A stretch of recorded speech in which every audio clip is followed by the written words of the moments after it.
So yeah, I made a video talking about a date night that we had, I guess. Yeah. And really the question was like, what makes you want to change? I think that comes up a lot in these, like, what made you want to be a better partner? What made you want to be a better husband? I mean, Jaime gets a lot of credit, if not all the credit, for, like, I think helping me understand the ways in which I wasn't being a good partner, but also being patient enough for me to kind of figure it out, I think. But it's a hard question to answer for me because there's been a lot of moments, unfortunately. Mm-hmm. So, but one of the stories we haven't told specifically. The date night that changed everything. The date night that changed everything. I thought we were going to get divorced after that, which, like you said, made me feel really relieved. I was like, thank God. Yeah. Thank God this is over. That's the day I stopped wearing my wedding ring. Yeah, neither one of us wear wedding rings, actually. In the moment, it was like the worst day of my life. I was like, this is the worst day of my life. Not yours. Like, no, it wasn't. No, it wasn't the worst day of mine. But for me, I was like, this is so bad. Like, I cannot believe that I missed this as badly as I've missed it. We're going to a rescheduled comedy show, which is about 3 hours away from our house. We live in Connecticut, and we're going to drive all the way to New York to see a rescheduled show. Right. The person just also asked, what's our goal with our social media? Oh, let's answer that first. I would say the goal was to feel less alone. Yeah, it was actually in Binghamton, New York, but we live only 2 hours from New York City, so we go there more often. That's true, yeah. And our goal with our social media, I think, was to tell the story and to put language to things we had discovered. I guess I really like truth-telling. I really like vulnerability. It makes me feel alive. It makes me feel like the world's a place that I want to live. And so that's kind of why I started, and I knew it would be really successful as soon as he started making TikToks about it, because it's so rare to see a man who has internalized these ideas and then begun to live differently. In fact, I think it's not impossible. It's not completely uncommon, but it's very rare. Yeah. And I thought it would be really energizing for people to see you say this, and also just like, I don't know, as a narrative, I think people are ready to see. And the funny part was, I was like, I don't think I'll blow up very big, but I think your TikTok will become very big. And the reason I thought his would is because years ago, there's like this motivational speaker named Simon Sinek. And Simon gives like TED Talks. He's always on leadership podcasts. He like embedded himself into like Navy SEAL units to discover like the best leadership. Like, what makes the best leaders? He like goes to war with them and everything. And he comes back and he gives these TED Talks about what the best leaders do. And he proceeded to do 5 minutes of talking about things every single woman I know does naturally on a daily basis. Oh, and I was like, what the fuck? You had to go to the Navy SEALs to find these ideas? Yeah. I was like, have you met women? Have you gone to a household? Have you met a mom? Like, literally, you just listed things every mom I know does on a daily basis. Right.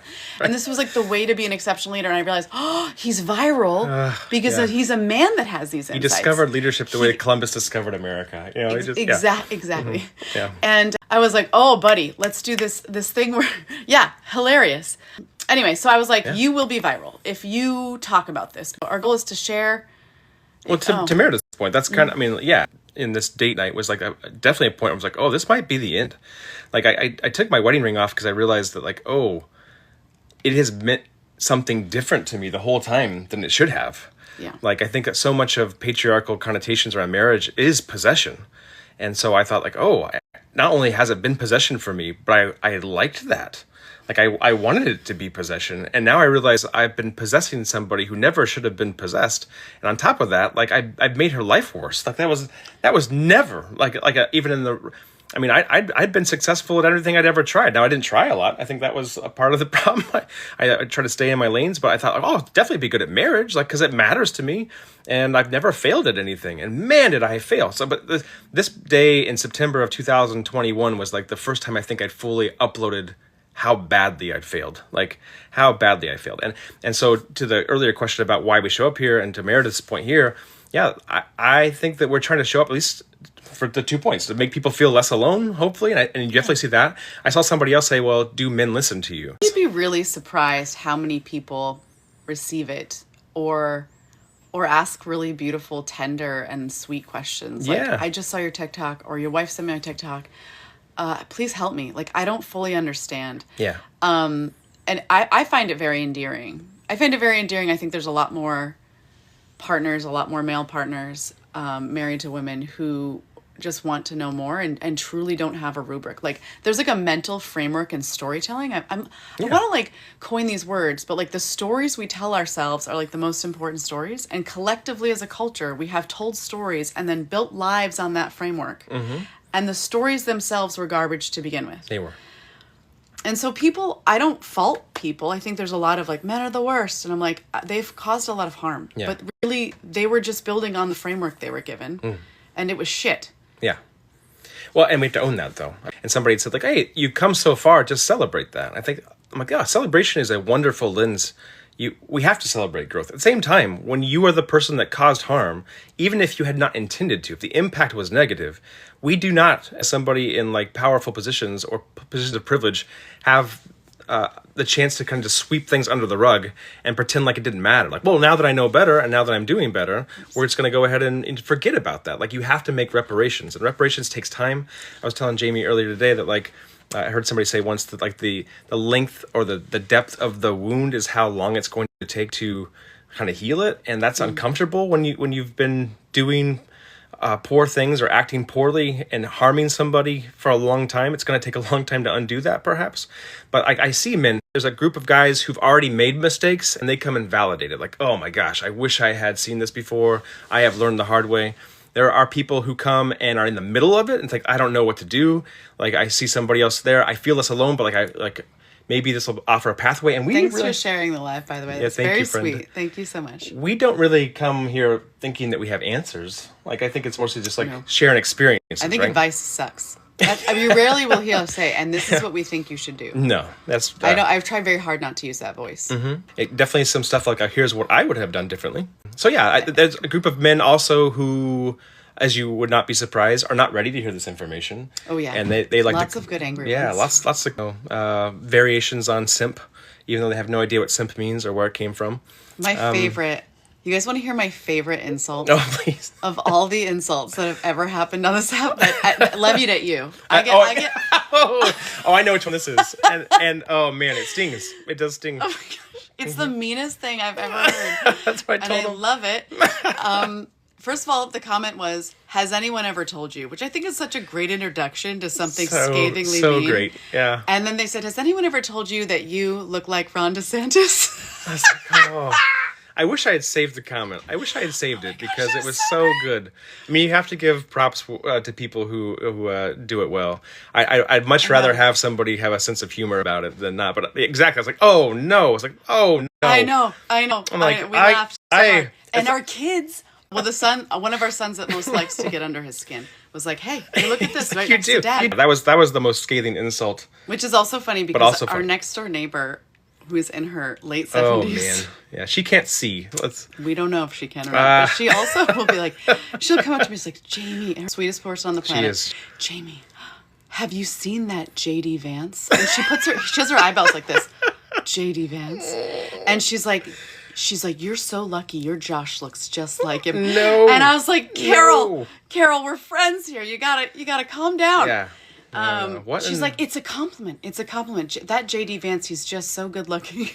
Yeah. So yeah, dying. The compliments keep coming. Yeah. I know. Anyway, I try not to take it personally, but there are people who obviously are not ready to hear the information.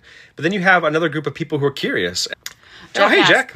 Yeah, I really appreciate the question. How are you doing in the balance of your emergent awareness of causing harm with a grounded self-love? Ooh.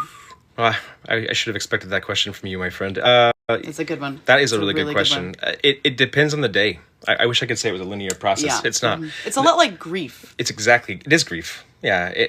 There are days where it's like, oh, okay, I didn't know, and now I know, and I'm going to do the best I can. There are days it feels like a swamp monster that grabs you like by the calf and just sucks you under the bog, and just like, oh my gosh, I cannot believe how much pain is here that didn't need to be here. I took some time off of work, actually. That was 2 years ago. A sabbatical. Mm-hmm. So, this night we were talking about 3 years ago, a year after that, a year after uploading fully the amount of pain, I really kind of got to the stage of like, I'm not doing okay, which you had known forever.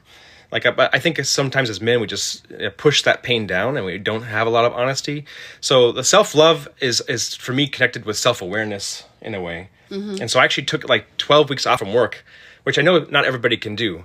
But a lot of us, are in jobs where you earn time, and man, it was so hard. It was so hard for me to suck it up and tell people I wasn't okay. Like to go to my coworkers and go to my boss and go to my team and say, hey, look, I know that I've been overperforming here for years, decades even, but I'm not okay. Like my family's not okay. Like I need to go. And actually that precipitated this TikTok journey, to be honest. It was that 12 weeks of just kind of learning how to love myself, learning how to like really digging deep into like therapy, doing some EMDR, trying to get back out into nature. My therapist was really big on that. Like, just go outside, like be with the trees, like just ground yourself. And I thought, okay, like go to the water, find the water. So that was really helpful, but also like taking any opportunity to build community out. And we'll come back to that, because that actually, I think, might be the single biggest thing that I failed in our particular relationship. Mm-hmm. Maybe for other people, it wouldn't have been. We are still married. Mm-hmm. We're still married. Mm-hmm. Yeah, for sure. Yeah. Oh, favorite cis man ally on this app. Well, that's the opposite of Ron DeSantis. Like I'll file that away as one that like warms my heart. Doesn't chip at your ego quite the same. No, it's a lot. I appreciate Jeff's question. Yeah. I feel like with you, like the next step of balancing, like the next self-love element is like figuring out what you really want. That's fair. Or like, yeah, and not necessarily being afraid of things. Even like, yeah. So you're pretty anxious and also very codependent. And it's so funny. By default, yeah. I was trying to figure this out the other day. I was like, because people talk about attachment disorders, like everyone is a therapist. And I try really hard not to do that because I'm not one. Right. And every test on attachment, I am securely attached. Yeah. Yes. Mm-hmm. But because of the way I treat you sometimes, I think that I might be... Like avoidant? Avoidant. I was going to say detach. But I was thinking about you, and I was like, for instance, you were working through an issue yesterday, mm-hmm. but you really wanted me to you wanted my approval. And I thought to myself, you need your approval right now. Yeah. You don't need mine. Like, this is a you thing, and you've got the answer inside of you. Yeah. And at the end of the day, you have to live with this choice. Yeah. More than I will. So this isn't a me thing. And what I picture with you is like, oh, I'm not avoidant of you, mm-hmm. but you're so anxious and you so badly want to codepend on someone. I feel like I've taught most of our kids how to ride the bikes, and I feel like with him, there's this moment when you're teaching someone how to ride a bike where they're like, don't let go of the seat, don't let go of the seat. And you're like, no, don't worry, I'm not going to let go of the seat. And you get a couple tries in, and then after half an hour, like they're getting it, they're more confident. And then like around minute like 35, 40, they're riding a bike. Your hand is just still on the seat. And what I do is I let go of the seat without telling them. I'm like, and then I tell them after they've done, I'm like, oh, you just did it. You just rode the bike. And I feel like with you, you're like, don't let go of the seat. Don't let go of the seat of life. Like, and I'm like, it's actually different. Right here. I think it's because, so our friend here noted that like, you had said you didn't want to be my therapist. And, ironically, I think you're a better clinician than I am, even though I have a clinical degree. I mean, he's a licensed social worker. What you did yesterday is perfect, right? Like, so just quick anecdotally, I teach an adjunct college class, and the day before we weren't sure if the college class was going to run. What worse than that? They just didn't give me the contract and didn't explain it. And I was like, what is happening? So all the energy I was going to go into prepping the class suddenly was like, do I even do this? And we have 4 kids. Like, the money is helpful. The money's helpful to have a side job. But it also takes a lot of energy. So we've had this conversation that while it's nice to have that job, like sometimes maybe we better not to. Sometimes to take one step back might allow you to take 2 steps forward. So when that job seemed like it was going to be pulled off without my consent, that was tough to take, but I also thought, oh, well, maybe the universe is deciding that for me. And then giving a lot of details. We can just do the... Okay, fair. Okay. At the last minute, though, the job came back into focus, and I had to accept it. And we had found like this new energy, thinking we weren't going to have that income or that time. And so I was like, look, I would like you to kind of co-sign that it's okay to teach this class. And you're like, what do you want to do? And I was like, that's not the answer I want. So to your metaphor of biking, it's not that I'm afraid to ride the bike. I think that I was so codependent and still have those echoes that when I am with you, I don't want to ride my bike someplace you're not. Mm-hmm. It's not that I don't want to ride bikes. I think I'm a confident bike rider. I would like to ride bikes on the same path as you. And I don't think that's bad, but it's not helpful because... But we're already on the same path. But that's the reality. That's the question you always ask, though. Yes. I'm like, we're already on the path. That's where the anxiety kicks in. That's where, the codependency kicks in, is like a constant need for reassurance of something that doesn't really need reassurance. Because my brain finds all the little points on the pathway that say like maybe it's not okay, or maybe it's not. And I guess we've talked about this a lot over the years. I didn't know this early on, but I think that like my biggest fear was that I would end up alone. I didn't want to be alone, you know? Thanks for the likes, guys. Yeah. And if you have any more questions, feel free to jump in. Mm-hmm. So I'm learning to be okay with myself, and I think your handling of me yesterday was actually really helpful. Like, you didn't give me an answer. You just said, like, I encourage you to go find it. And so I was like, okay, I'm going to go for a run. Did that. I talked to a friend, which is something I also didn't used to do. Like, I used to put everything on you all the time. Yeah. And then also kind of do a temper tantrum if I couldn't be that for you right then. Or mopey. A grumpy tantrum. Yeah. Oscar the Grouch. Get mean. Yeah. Really Sometimes even mean. Yeah. Yeah. Because I wanted you to kind of co-sign on my decision making, right? So that's all a work in progress. But even yesterday, I was like, oh, like in the moment when you weren't like giving me the answer that I was hoping for, it felt sad. And then after I had to go deal with it, I like that mantrum. Yeah. Thank you for the words. Thank you. But coming back, I was like, okay, I think I do have an answer for myself. And then even today, you're kind of like, wow, I knew you needed to come to that conclusion on your own. I was like, oh man, I got social worked. Like, I should have known that, but like you were right. Anyway, I'm gonna give this to you for a second because I'm turning the fan on. Question it. Well, no, I question. I'm using our camera flashlight because we're so high tech and so good at this game of social media. Ooh, as a mom woman, we have to be the thing for almost everyone. Yeah.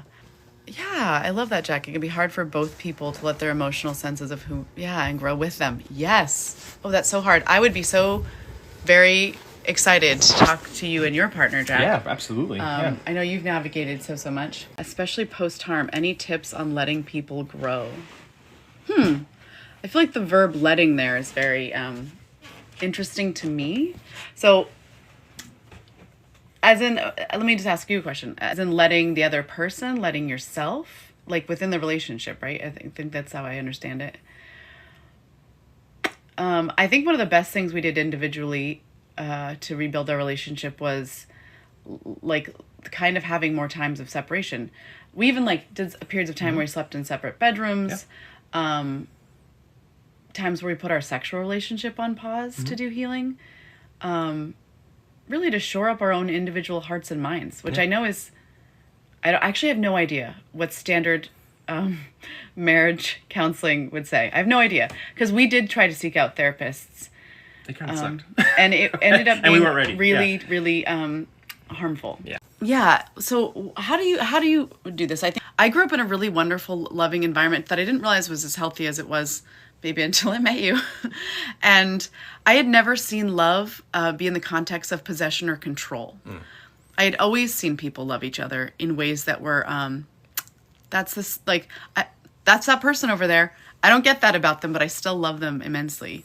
And that's that person over there. They're making a huge mistake, but you know what? Sometimes you got to let them make a mistake and love them through it.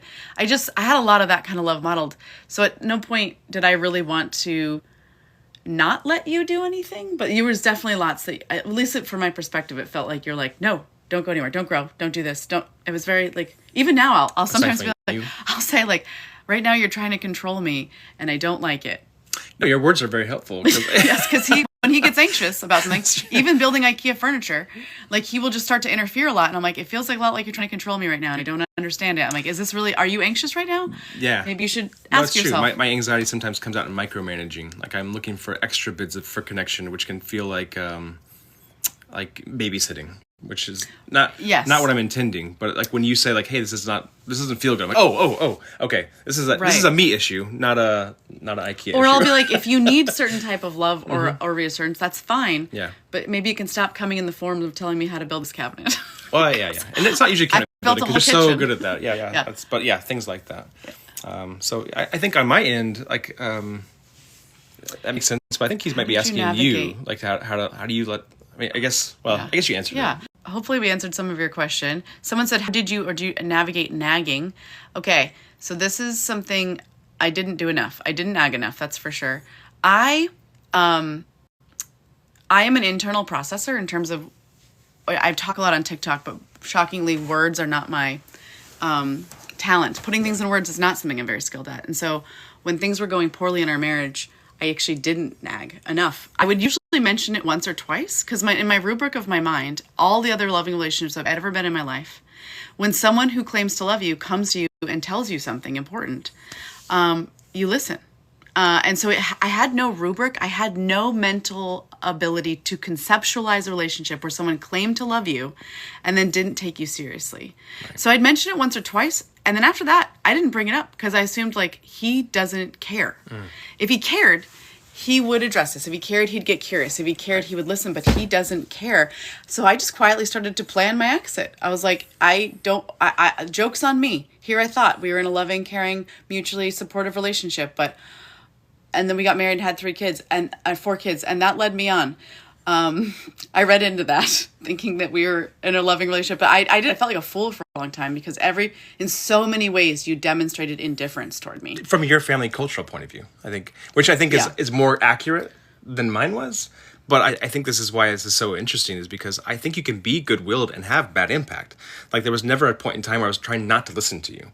When you would bring, like, so the way I would describe it is Jaime, like, would, like, I would think about things for days and days and weeks and sometimes months, and then come carefully crafted, like, here's my heart and soul. Right, but I didn't know that. So I am a verbal processor. So when I bring things up, I've literally just thought about it.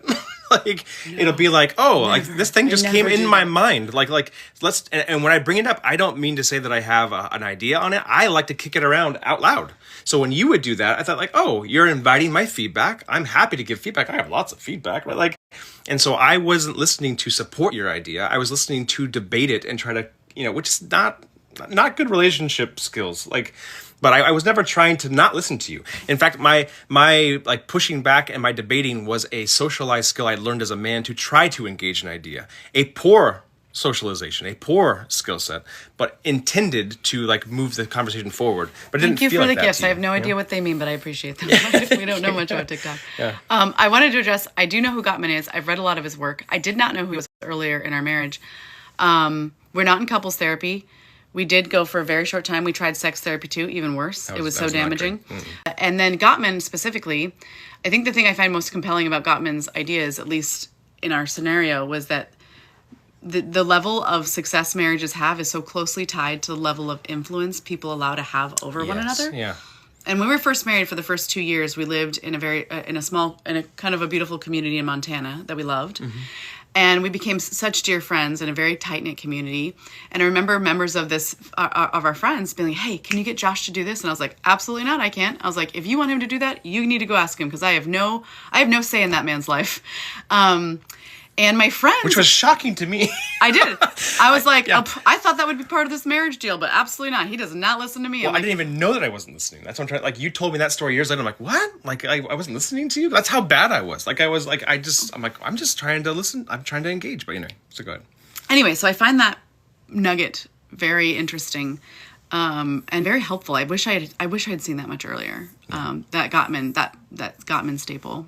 See, Jen says they started the work once they watched us over a year ago, which is super cool. Like, that was one of the hopes, is like, maybe just because I said this, you don't necessarily think in words. Like, verbal communication is not your go-to, but you are so gifted at it that the phrases we have found, especially that you have kind of crafted through hard work, through hardship, through research, I think really, really do help. Like, you were able to like light some things up in my mind of like, like that's brand new territory. And then once I had that information, though, I was like, okay, I think I can do that better. So I thought, like, I would be kind of selfish to be sitting on some of these like ways of thinking about things or insights on communication and not share them. So, I had never heard anyone talk the way we were talking, and I was like, I know we can't be alone. This is actually quite funny because probably about 6 years ago now, I was like, let's start a podcast. Let's start talking about this. And I was like, you were very reluctant because, first of all, you didn't want to admit we were having such significant problems. And I was like, yeah, let's just admit it. I mean, that's what they are. That's where we're at. I was not. I'm never really scared of being a failure, only because I've never really considered myself a success. Well, again, but it's him. He defines his whole life on what he's successful at. I've never been a wild success, so I don't actually get sad about being a failure. No, you're right about that. And I wasn't actually opposed to sharing these stories, but I desperately wanted to share them from a place of having fixed them. Right. Like, look, we had problems, but we fixed them. I hate that tone. Like, here's 5 easy steps to fixing your marriage. Yeah. Like, I want to vomit. I want to throw up in my mouth every time I see this. Like, and we could have easily, we made an intentional decision. There was a point early on in our quote and success or virality that people were like, we need your your advice? Why don't you write a book about this? And I could have like packaged something and sold could've, you something yeah. like, here's our easy guide to go through with your partner and ask these questions and everything will get fixed for just $9.95. Right. Like, ugh. Yeah. Ugh. I actually got a lot cannot of do those that. funneled at me, like when I was struggling and trying to do research. All sorts Yeah. of like, the problem is you're not manly enough. The problem is you're too manly. The problem is everything, but you need to pay Right. $20 to figure out what the problem is, right? So yeah. Ooh, what would have happened on that card if the message didn't get through? Great question. First of all, Michelle, I'm grateful you follow us. And yes, actually, we are starting to do house calls. We'll talk about that more later. We can do a version of a house call. Yeah. We are, yeah. I think we would have, so one of the really interesting dynamics, and maybe, I don't really have a family. Josh does. He has a wonderful supportive family. It's actually our biggest marital, probably, this is what happened on that car ride. Years before, I'd been really eager. I'd been so desperate to move closer to his family. Because we really needed help. We had 4 kids. He worked all the time. I was like, I am drowning. I never get a break. We had 3 at that time, I think. But, like, Yeah. yeah. But yeah, still driving. Well, at the time in Binghamton, though, we had 4. Like, and so this had been Oh, sitting inside right. of me for like for years, yeah. for most of a decade. Yeah. And so anyway, I think that's part of what kept me kind of stuck. I don't have anyone to fall back on whatsoever in life. So, Yeah. yes, the messy versus the curated. No, that's true. So that we've never talked about the specifics of this, and maybe people. So we would have gotten don't care. divorced, but it would have Probably, yeah. And we don't really know what we'll end up doing. So Yeah. I don't know. I never ever say, and follow us for more tips on our successful marriage, because I am not selling that. I'm not selling anything, actually, as it turns out. Well, that was a hard pill for me to swallow. For the longest time, I kept wanting to prioritize the institution of the relationship above even what you wanted or was good for you or even what would be good for me. Yeah. And so I kept saying, oh, how do we save the marriage? How do we stay married? How do, and then we hit 20 years. You guys probably saw some of those videos, or some of you may have seen those videos. And it wasn't necessarily happy. It wasn't Yeah. we have happiness. We have a good time together. We laugh a lot. But there's a lot of sadness and a lot of regret. And you actually ended up kind of having a panic attack, I did. I really the days struggled. leading up. I really struggled. Because our anniversary is an opportunity to reflect. And in this case, the reflection, even though we've made a lot of progress in recent years, the whole journey has a lot of sadness of just why? Why was that so hard unnecessarily? Why are there not enough resources? Why didn't we be around family? So I think, I'll say this, there was this time where you were pregnant with our third, and you came to us, or you came to me and said, I think we should move back to California where you are from, where your family is. And I didn't say no, but I didn't say yes. I was just I don't know. I was still stuck in this paradigm of what a man's supposed to do. I was well, I have a job. It's not great, but it's paying the bills. We have good insurance. You're pregnant. How do we quit that and go to nothing? On top of the reality that I would have And had. I'm let's live in a van. Let's live in a tent.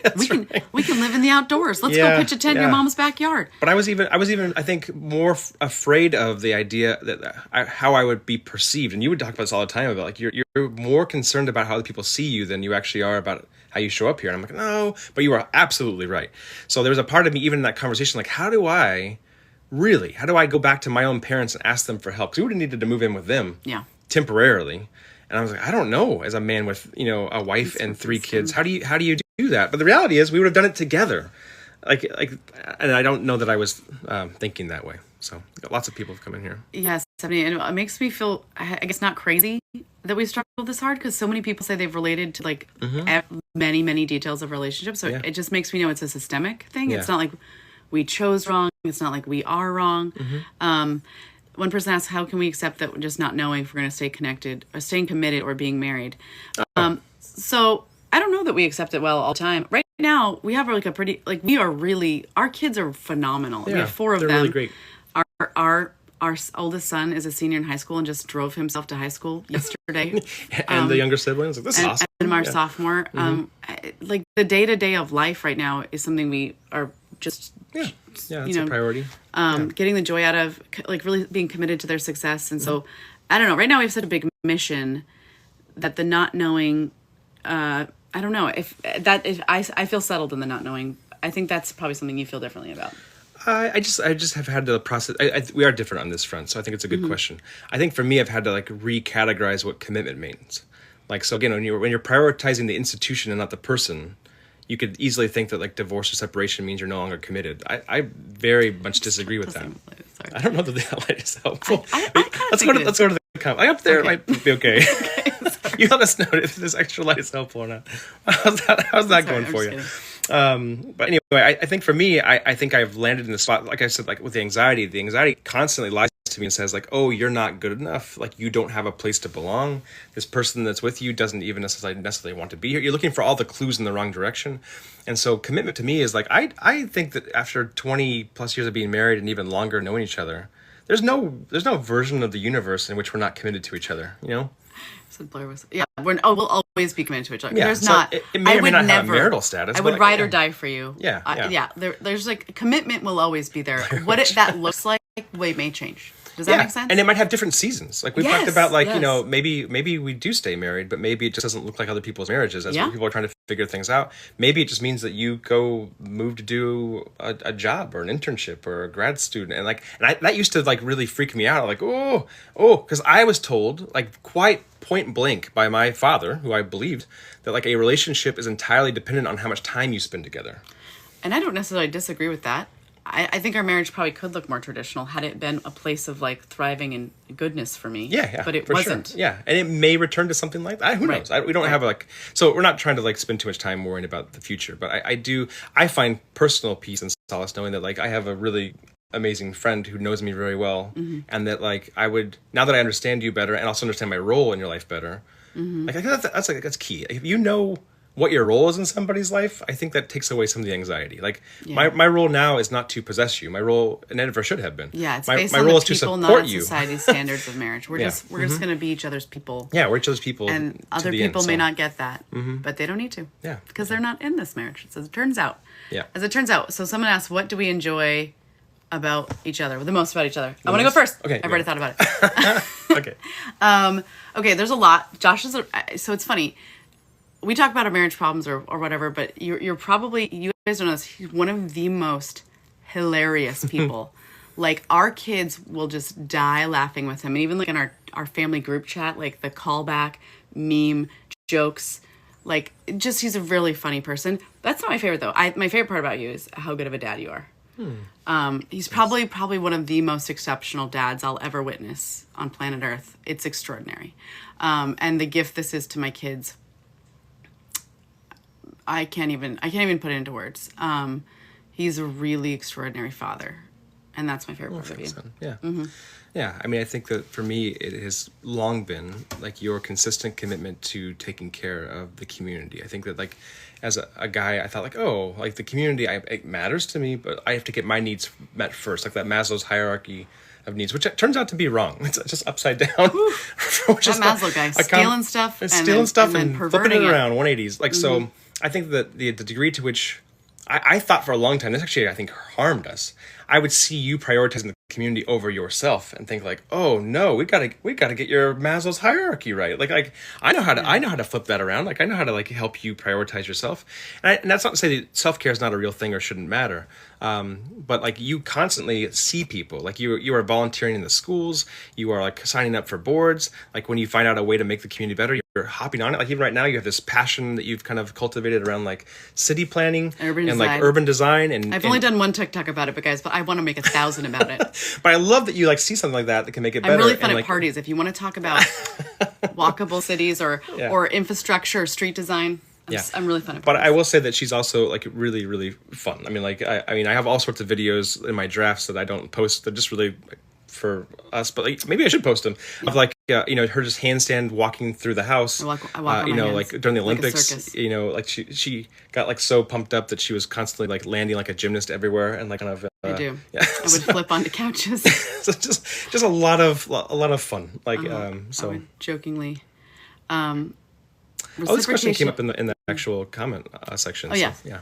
Yes. Do we have yes, we do. It's been difficult to navigate, but it's really quite beautiful how much has healed. I would have never believed it. If you had showed me this 5 years ago, I would not have believed it. I did not know this was possible, and it's been like hard won. Yeah. And I really love sex, so I'm really glad I don't have to give it up.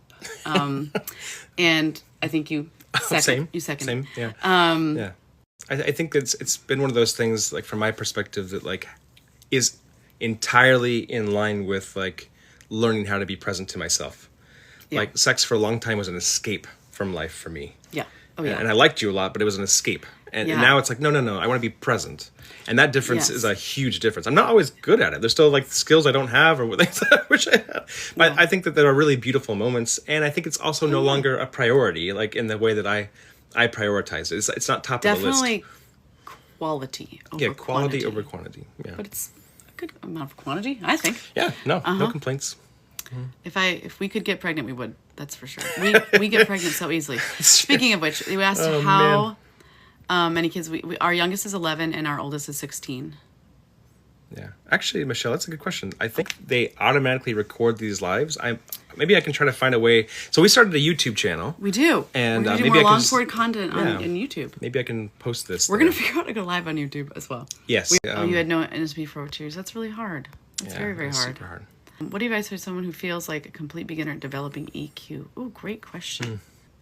Okay, so when I was in college, I came to college as a freshman massively and wildly depressed. Like the worst sinking depression I had been in. I had lost a really dear friend and then came to college all the way across the country.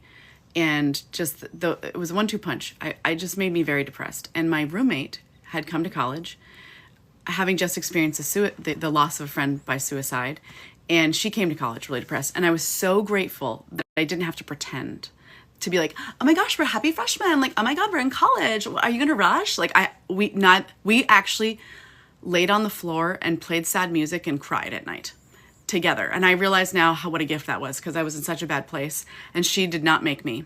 And we didn't make each other. And then sometimes she'd wake me up in the middle of the night. She's like, do you want to paint while we feel sad? And I was like, yes, I do. Anyway, she painted a sign on our wall that said, it had just the word notice in giant letters. And I was like, Megan, what does notice mean? And she was like, in order to get out of this, we just got to notice everything. And I was like, what do you mean? And she was like, we got to notice like every little thing. So we're talking about emotional intelligence. If you're new at it, this might sound crazy, but just to both notice the things happening inside of you as best you can, like, and practice the noticing. It takes practice. Oh my gosh, we're so encouraged to like press through, keep going in America, as if we have no feelings, as if our body has no needs. So notice what's happening within you, and even more so, notice what the people around you. Almost like you're studying them, like you're an alien that landed on this planet. And what's helpful for me when I'm trying to notice other people is I play like a David Attenborough, like, look at the man in his natural habitat as he goes for the sandwich. Like I play like a British accent, but I really try to notice people. So I would notice. Yeah. You could paint it on your wall if you want. You can get up in the middle of the night and wake up the people in your house to paint that if you need to. Just kidding. That would be my advice. That's great advice. I saw here, so Andy answered the question, but for folks who are wondering, EQ is just like kind of like the emotional version of IQ. So yes. IQ would be an intelligence quotient. EQ is like an emotional intelligence. So I saw the answer down there, but if anybody was wondering. Were you always happy with him as a father or how he's grown into it? For the most part, yes. One thing I did not know about myself is I have a very traumatic childhood, and I did not realize, I thought I was fine. I thought I went through it and I was like, that was fine. It was traumatic, but everyone relax. Mm-hmm. You're being dramatic. I turned out fine. I'd say all the time, like, you got some stuff. And you're like, no. But what I did not realize was that, and I now, there's actually science to back this up, is that when you had a traumatic childhood, because of the way your brain elasticity happens during pregnancy and particularly birth and postpartum, your brain rewires when you have a baby, and you might have not struggled for things for years, and you might suddenly be thrust into like a deep, desperate struggle. And so I went from like, my life is fine, to having a baby, and what I can only describe as like being well, I've been diagnosed with PTSD formally now, but at the time I did not have that diagnosis, and I felt like I was like a war vet for the first 6 months postpartum, just like the anxiety I have, like nightmares I was having, like. So I became a parent that I did not see this coming, that I was a really anxious. He was like a different person. Yeah. What's the right word? Paranoid. Mm-hmm. I was really paranoid. I did not know how to communicate that well. It was very obvious to anyone around me. Yes, they are. They're brutal. And I did not know how to even explain what was happening because it was so shocking to me. Like, I am generally a person who, I mean, I'm being who I am right now in this live. I don't know. I like to laugh. I I like people. I like questions. I like humans. I like being a human. But I went into a totally different mode that was so jarring to me. But I became not very trustworthy of his parenting. But I think that had a lot to do with the state of my own mind. And also this I became very fearful that someone was going to hurt my kids the way someone hurt me. And he did not know this, the extent to which every single time he was caring for our kids, it was a test. He was having to pass a test that wasn't fair for him to pass, really. I was wanting him to demonstrate a level of competency that he should have been allowed to be a new father, just like I was being allowed to be a new mother. But I was holding him to strange standards, and things he would do that weren't necessarily great parenting felt more acute to me. They felt more like a violation than they probably should have. Some examples of this are like very simple. Like I would leave the house for a couple of hours to do something.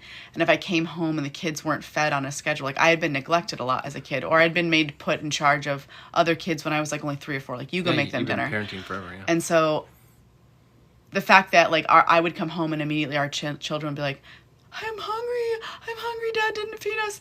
They didn't even say it that way. Well, they didn't. They were only like 2.5 or 3, but it was like an hour or two past the time they would normally eat, and I would feel so deeply violating it, and it would make me so angry, and it would make me feel really unsafe that he didn't meet their basic needs while I was gone. Yeah.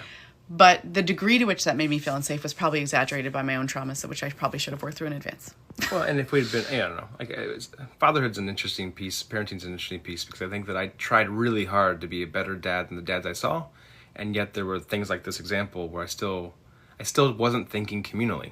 I think that's the biggest difference. I think moms think about the family unit, and I think dads think about themselves. I mean, this was evidenced in our early marriage by something as simple as like you would do all the cooking. Yeah. And I would just kind of sit there, and then I would get my own plate first, while you would also like get the kids. And it didn't even register to me that was like weird. I just like, oh well, like people you gotta take care of your own needs first, and then like everybody else's needs comes after that, which is like such a white supremacy, like colonial imperial kind of viewpoint, like. And I had seen it everywhere growing up, which you had not seen. I'd never seen it that way. I grew up in a family where everyone meets each other's needs, and okay, so my dad was very violent. My dad was very abusive in every sense of that word. I went to prison for most of the rest of my life and only got out and only lived a short while before he passed away. My mom was not that way. My mom was very loving. My mom was very much wanted to be a mom. My mom was affectionate and a great parent on a lot of levels, and made a lot of mistakes as well. But anyway, I had never seen, and she had taught us as like me and my siblings, like no, if like make sure everyone around you is okay, and don't just seek after your own needs. But he had literally had practiced the opposite. We talk about that a lot. You basically had a matriarchal family. Not only did when your dad was out of the picture, did your mom like raise you like much more egalitarian. Oh yeah. But like you also like leaned on the extended family supports you had, which were also very matriarchal. So you kind of grew up in this I have community a of people. Family. Yeah, I do think that like Jamie said, a lot of this is systemic. So it's not uncommon. I don't think that people in our particular kind of age group, peers, generational status are experiencing very, very similar things because we've got very similar messaging. Yeah. It's hard when someone's not really willing to. I love what you said, Just Courtney, that support equals not having to tell you what to do. It's true.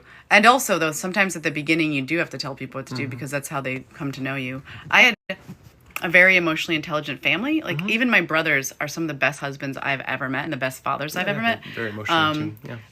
They grew up in a family where there was their primary caregiver, their leader, was like, no, you need to pay attention. What does so-and-so need? How is that happening? Can you meet that need? Do you have arms that work? This is not about you. This is not about you. Yeah, it's not about only you anyway. Not about you. It was like very much like if this unit, our family is thriving, then you will also thrive. And also make sure that you thrive. And the way you're going to make yourself thrive is by making sure this unit that supports you is also very healthy. This very interconnectedness. Yeah. It's really hard to be in a marriage that's exhausting. I do have to say that if you hadn't wanted to make other moves, we would separate. We would have split. It would have been over. We would have definitely separated our marriage and split it. We're still trying to find balance. I didn't used to carry any of the emotional labor at the household. Oh yeah, now he carries almost all of it. Like and it's like, we need to find a middle ground. Like, we do. Yeah, but we're finding our way. Yeah. So we would have separated. I would not have wanted to hold it alone forever. Congrats on starting grad school with your MSW. Oh, nice. That's awesome. Are you guys in love? Yeah, that's a great question. I would have never considered myself out of love, only because I think love is a verb. It's an action. Demonstrating that. Yeah, I'd say we're in love, but I always, for us. Yeah. I don't know. Love is just something I've never related to this word. I know what infatuation feels like. I know what butterflies feel like. I know what, but for me, those are, I don't know. I don't think of those as reliable long-term feelings. I still feel those sometimes. All right. We've been together since we were 19. Mm-hmm. We're 41. Yeah. Yeah. Mm-hmm. Okay. Yeah. So is our relationship fulfilling? I would say yes, because it's accomplishing the goals we currently have. Mm-hmm. Our goals right now are wabi sabi. Oh, I like that. I like how it rhymes. Wabi sabi asks, is our marriage currently fulfilling? Mm-hmm. And I would say yes, because it's meeting the goals that we have, which are to support each other in the things we'd like to pursue. Mm-hmm. And supporting our kids and our community. We have a really beautiful community. We love our friends. We did foster care for a year during COVID, and the little girl that we fostered still comes over to our house once a month. We have her for the weekend. Saw her. I have my family. I have younger siblings, and one of them recently moved back to the area where we live just a couple years ago. So I get to be an aunt to my nephews, and I don't know. We have a lot of people to love on, and I really enjoy loving on them. So I don't know. The goal of our marriage for me. It's funny, people focus on is your marriage okay? And I'm like, yeah, and also there's all these other things going on that are, so I don't know. Which I've kind of had to adjust to, because I think that's actually a healthier approach. Codependency does the exact opposite. It wants to make everything about the marriage of the one person, and that's actually not really all that healthy, at least not for us. Maybe for other people who are codependent, it might work okay. But I'd say, I'd say we love each other for sure. Another person also asks, how often do we like each other? Which I like that question. I like each other most of the time. Yeah, vast majority of the time. I would have always 100%, even when I was really struggling with you, how you related to me, I would have always gone to bat for you, that you're one of the most spectacular people I've ever met. When people who know Josh, they're like, oh, Josh? Because he's so well known in our community, amongst our friends, even amongst his coworkers, as being one of the best people they know. He's just a really fantastic human being. Which I think, can I say that for a second, though? Okay, go ahead. Part of that was the problem, though. That is kind of there was too much energy and effort making sure that I was in that the he put on the facade of I'm a great guy. It wasn't always a facade. I really do care about the community. I really do care about people. I wouldn't have become a social worker if I didn't care. In fact, maybe I cared too much. Because sometimes it's okay to let people, like I said, sometimes it's okay to let somebody else navigate their own answer, which you're good at. I think sometimes even as a social worker, I would play enabling roles on inadvertently, because I could not let somebody fail, right? So I was more concerned. I knew that you would support me. I wasn't always sure, about other folks. So I took you for granted more often than I should have. And I think that that's something I've had to kind of reckon with, is taking my foot off the gas out and about a little bit to make sure that I'm prioritizing things accurately here. Yeah. Courtney, I relate to that. You have a husband who clearly went into a job where he wants to serve his community, where he wants to make sure people are okay. Mm-hmm. And sometimes I think, at least with him, it was very clear to see that he didn't know how to make sure he was okay all the time. Yes. He wanted to go rescue, but he didn't always know how to rescue himself. Yeah. I actually teach incoming social workers in college, and I talk to them about that. That so many of us want to go into burning buildings to save people, but we don't realize we're on fire. We're actually the ones setting the building on fire. We're going in I'll save somebody, but the fire's on us. And we're so hurt that we don't even know that sometimes. So we can be the cause of the problems that we're trying to solve, and it just kind of goes around and around. Well, I always appreciate people rooting for us, even if... You guys are the best. Thanks for all the likes and the shares. You guys are amazing. Yeah, really, really sweet. Gosh. I think it's interesting. So if you watch American movies, what do we have at American movies? A happy ending, right? Mm-hmm. But if you go to watch the cinema of other countries, they're much more comfortable with an ambivalent ending or a sad one. And the funny part about life is that so many stories don't end with and it was all great and there's a confetti cannon. Mm-hmm. So I feel like Americans are unpracticed in sitting in the middle more. Yeah. So I know that we make a lot of people uncomfortable. And I get that. I totally get it. Actually, I make me uncomfortable too. But I appreciate you rooting for us. We did not plan all 4 of our children. We've only planned 1. 1 out of 4. We planned 1. 1 out of second 4. one. So we could talk about that more if you'd like. What's the moment you realized you didn't make changes you would lose? That's a good question, Max. Actually, I think it's that question, but slightly phrased differently. It's the moment I realized I already lost her, basically. Like, I think that's true. So this being some date night, I'll just real quickly, like, it was like a 3.5-hour drive from where we lived to go to this comedy show. Like, Jamie said, like, oh, can we listen to this podcast? Like, we can do hard things with Glennon and Abby and Sister. Don't sleep on Sister. Sister's my favorite. But Jamie wanted to listen to an episode of this show, and it was on parenting. And she'd already told me some of the show recap the day before. So I said, like, it had to do with talking to our kids about sex. I wanted to have better language and be on the same page. Go ahead. And so I should have just said, yeah, that's great. But instead I said, well, what other episodes have come out? And there was one that was listed as sex, and I selfishly was more intrigued to learn about something that might help our life, especially going away at that point in time. I was like, oh, maybe this will be helpful, or maybe it'll be spicy, and it wasn't any of those things. It ended up being a conversation that was like a direct shot to the heart of like one of the hardest things in our marriage, which was Abby and Glennon in this podcast shared that like things weren't going well in Florida for their family. And one of them said we should move to California, and the other one just said yes, which doesn't on the surface sound like that would be a crisis. And I instantly started bawling. Yes, because like uncontrollable sobs, because it's the only thing I had thought about for at least 7 years. And this mirrored the exact story we had, but in reverse. Like you came and said, like, our family's not doing well, we need to move, and I did not say yes. I didn't. I mean, I tried a little bit. I didn't say no, but I didn't come with you with full support. I didn't say we're gonna figure this out together. I didn't. Right. So this was like a huge pain point. And so to see a very real example, and I think not accidentally, an LGBTQ couple, like where there's like more egalitarian from the get go, and also like more wisdom in a second relationship for both of these guys. You know. But like it was just so painful to think like, oh, it's so clear in retrospect this moment that would have helped our family. It would have been so hard to like get over my own ego, to trust. But like the answer was right in front of me, which is I didn't have to do it by myself. I had a really good-willed partner who was very skilled, very smart, very talented, and we could have done something together. And I had missed that. So this podcast was like heartbreaking, and then it kind of got really emotional, and then we just started telling each other true things. But you know, basically, you kind of said that the experience of this relationship had not been positive for you. In fact, it had been harmful. And I think you'd said things like that. I would say this from time to time, and I think he just thought I was joking. Oh, I'd even say like someday when we get divorced, I would use that phrase. Well, when you use that phrase, when we get divorced, I would say it very casually, but I meant it. Well, you did mean it, and I actually had tried to make improvements. Like, this car ride wasn't the first time. Like, you know, like, I mean, you had mentioned that the very first time, I think, in year 11, and I was like, oh, then I need to make some changes. So I kept trying to make changes, but this particular day, when I heard, like, the full, I guess, like, effect of, like, my life on yours, and saw how hurt you were, it was the first time I saw how hurt you were. I think you had tried to communicate before, but I saw it, and I was like, oh, this is like, soul-crushing to know that I thought I was trying, and that I could not have gotten it more wrong. And so I that was the day I'm like, I'm taking the wedding ring off because I think that for me it has represented something that I never intended it to.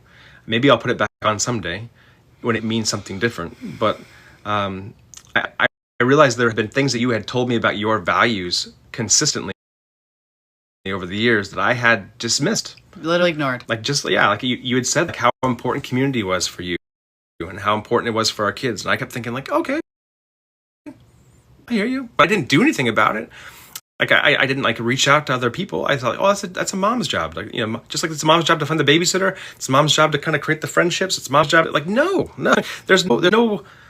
And so I built a life where I had made excuses for myself, saying I'm too busy or I can't do it. Well, that's not my role. And all of that was garbage. Like, so I built a life that had hurt the person I really cared about most, at least claimed to have cared about the most. And the impact of that had been horrible. And I was like, I need to build a different life. Like, I would like to still try to build one with you, but the way I've gone about this... But at that point, it wasn't with me because he loved me. It was with me because he wanted to maintain the facade of his life. And I didn't know that to make sure that he was a happy married man, that the whole world knew. My marriage is working out. Yes. I'm a family man. I'm a dad. These were all really important pillars of identity. Podcast, and I was like, I don't know. Are we okay? He wanted to preserve his identity, not being married to a person. I'll be really honest. So that was September 2021. It probably took me until November of 2022 for it to finally click. Like, oh no. Like, the real problem here is how transactional I am. He's very that everything I am doing I'm expecting something in return, or that if I do this, then you should do that. And that is so ingrained in how boys are socialized and men are socialized, but it is not a recipe for any kind of health in a relationship. Like it all leads to really is helpful. obligation and resentment. Yeah, it goes to the person what mindsets or strategies help the most with improving, emotional intelligence and breaking social conditioning. Forsaking transactionalism would be one of the mindsets. Absolutely, yeah. And that was really hard for me. I didn't even know I was doing it. Like that's how I had to consciously work and be in therapy and like try to navigate some of this stuff. And a lot of it comes back to, if you do not have a solid sense of yourself or a love for yourself, if you're not showing up for you, how are you going to show up for somebody else? I just kept thinking I don't need to show up for me. I'll keep showing up for you.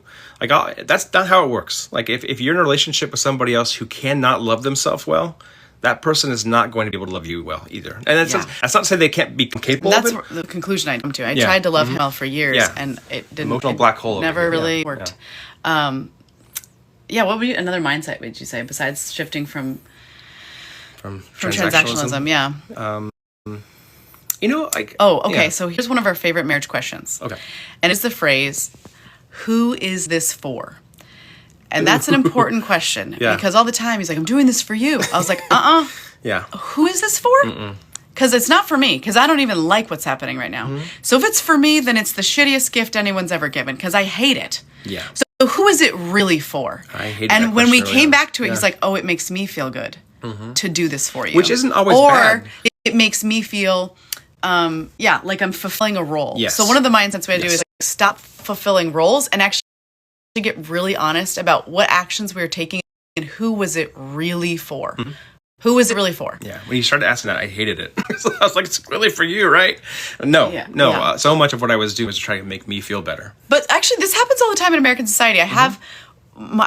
We live in a community that is formerly Native American land, shocker, in the United States of America. And the HOA board decided to put up a land acknowledgement sign. That was all the rage 5 years ago. Yeah. And we did it. But then there's another member of our community that's like, let's have a ceremony and let's contact the news that we did this. We're acknowledging the land. And I said, stop right there. Who is that for? Yeah, who is this for? Is this for Native people? So, explain to me how this advances the lives, the feelings, and the souls of Native people for us to throw ourselves a ceremony about this sign. Who is that for? Right. So it happens all the time in America. In fact, America is really good at doing shit, saying it's for one reason, and it's actually for something entirely different. So it's not like you got that from nowhere. No, I didn't. You weren't just like an asshole for no reason. I was a disciple of it, for sure. Yes. Hubs would wash the dishes for you. Well, that actually is for the household. That just needs to be done. Hello, hi, Yvonne. Hey, Yvonne. Hey, friend. Yeah. What is the best way to support someone who's on the journey of shifting away from these methods? Ooh. I think, I was going to say, you let me do the work for me. I mean, I had to, even like I said, yesterday, we gave an example, where I wanted, some co-signing on an idea. I wanted to feel like, I'm doing this thing, but I need you to tell me it's okay. And you're like, I can't do that for you. And I was like, oh, come on, do it for me. But no. One of the things, what is the best way to support someone? When I was reading child development books, and they were saying, we had a kid that had a really strong reaction to us leaving them. Like if we went to the church nursery and left our child for an hour, our child would scream for the full hour. And I was trying to figure out how to stop that. So I read a ton of books about it, and then they basically said, if you're standing in the room with your child, I'm like, okay, it's okay, honey, it's okay, I'll be back, don't worry. And you're sitting there nervous, and you're sitting there holding them while they cry. Right.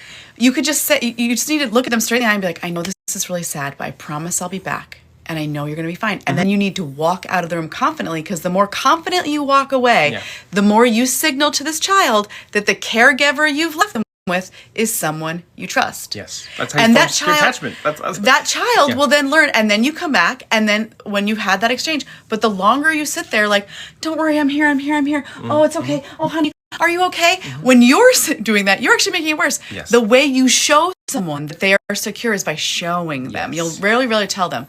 So when you say support, a lot of the times you're like, I'm really struggling. I'm like, I know, and I believe in you that you can survive the struggle. And you will have to struggle this on your own, because it is a you thing. I think that's... But I believe in you. I believe that you'll survive the struggle. I believe that and I will be here to hold you in the hurt, but I believe you can survive the hurt. Well, I think it's also important to be honest about this too, that sometimes your own hurt didn't even allow you to say those things. Sometimes you said those things, but Yeah. sometimes you just like said, I can't. And you just like, Right, because just I was leave. really hurt. Right. And I thought, I'm like, I don't want to oh, have to clean up this mess that you made. absolutely. That also hurt me a lot. It wasn't your responsibility to fix it. So I think that like, if I had to like summarize this in one thing, you cannot want something for somebody more than they want it themselves. Yeah. So, I mean, that happens all the time. And oftentimes it is like self-interested. It's like because this person who matters to you, their behavior reflects on you or has some kind of impact on your life. But the reality is when you put your boundary in place, you cannot control what people do. If you don't put a boundary in place, then you are also partially at least culpable. But like once you say like, here's what I expect and here's what I need, the other person has to make a decision. Yeah. And you will not know what their decision is until you test it. Right? And so there are people here listening to this who have spouses or partners they will meet you. They will do the work. You also have people here in this live who have partners who will not. Mm-hmm. And there's no rhyme or reason why that is necessarily. Probably going to have a lot to do with their own trauma background, their own support systems, their own maturity. Some people will figure it out far too late. Some people will be able to figure it out in real time. But the reality is you, as the other half of that partnership, can't do it for them. No. You cannot want it more. All you can do is put the boundary in place. And I love, Yvonne, how you had figured out that you would jump in and try to help your husband, but really this was, who is it for? It was really for you, so that you felt needed. Oof. And it's one of those things where, that question, and I had asked myself that question. There was a lot of things I was doing, like, who is this really for? Yeah. I would say it was for him, but is it really so that I can feel like I'm fulfilling the definition of a good wife? Mm-hmm. And whose definition of a good wife? Well, my religious upbringing's definition of a good wife, but is that my definition of a good wife? Yeah. And to be honest, this is something we still struggle with.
This is still a work in progress because I think so many messages from church specifically told wives to make themselves smaller for the comfort of husbands. Courtney mentioned this in this one. Yeah. And so many people, so many husbands are like, oh, I can be as large and as... In fact, you're told as a man that the louder you are, the more credit you take for other people's ideas, like the better guy you are. Like so, it's just literally insane.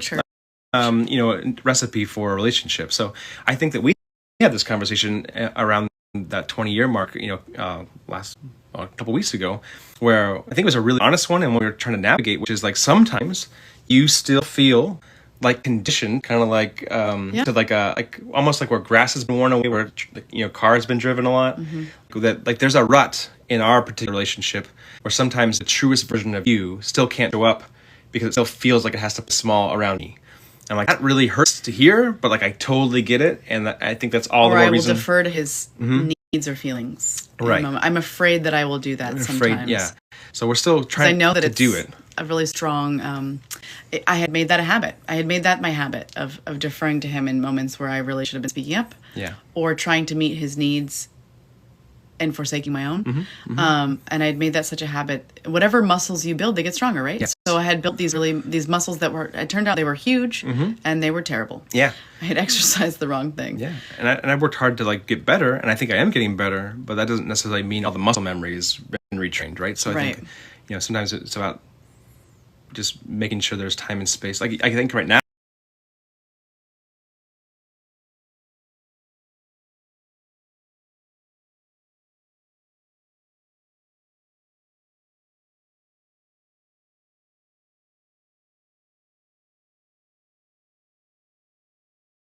our primary kind of means is that like you're just going to kind of do what you need to do, and I'll just take care of myself. Yeah, I mean, or just like, yeah. Well, I mean, like, ways. if you need to do something on a particular day, I used to like, again, micromanaging anxiety would come into play. Would be like, well, where are you? What time are you coming home?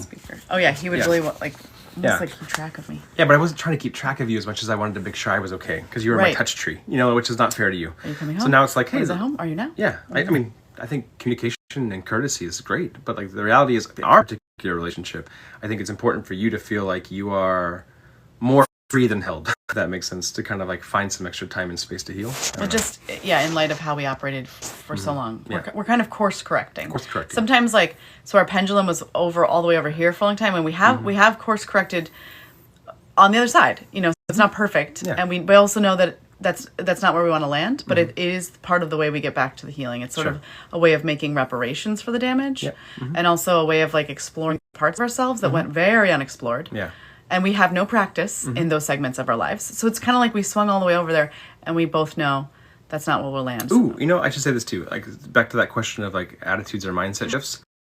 One piece that like really helped me when it clicked was like that you had always done this for me, but like I could support you without needing to understand why you wanted to do something. What's wrong with men? Like I just thought like, well, okay, I'll support you, but like, what's your plan? Where's your blueprint? What's your legal argument? Like what the actual F? Or like, if he didn't understand, he's like, well, that doesn't sound doesn't make any sense. I don't think we should do that. I don't know if we should do that. Yeah, all not necessary, all not helpful. Now it's like even if tomorrow you're like, I need to go. I'm going to become a farmer in Lincoln, Nebraska. Trust me. I'd be like, okay. Like it doesn't need any approval or stamp or co-signing. It's like, okay, if that's what you got to do. My job is to support you. Then do it, and we'll figure it out. It's not quite like that. We have some goals and commitments with our kids right now that true. Well, we're allowed to have conversations. It's not like he's not allowed to ask any questions. It's not about not being allowed to ask questions. I feel like that's the way it sounded, but that's not the way. Well, that's the way it came off. That's not right. No, it's mostly that like whatever you need to do. Hopefully, you know that you have the support here of me and the kiddos. Yeah. Yeah, you guys are so wonderful, and it's been heart-filling to hear your stories. It's been heart-filling to know that you're on similar journeys.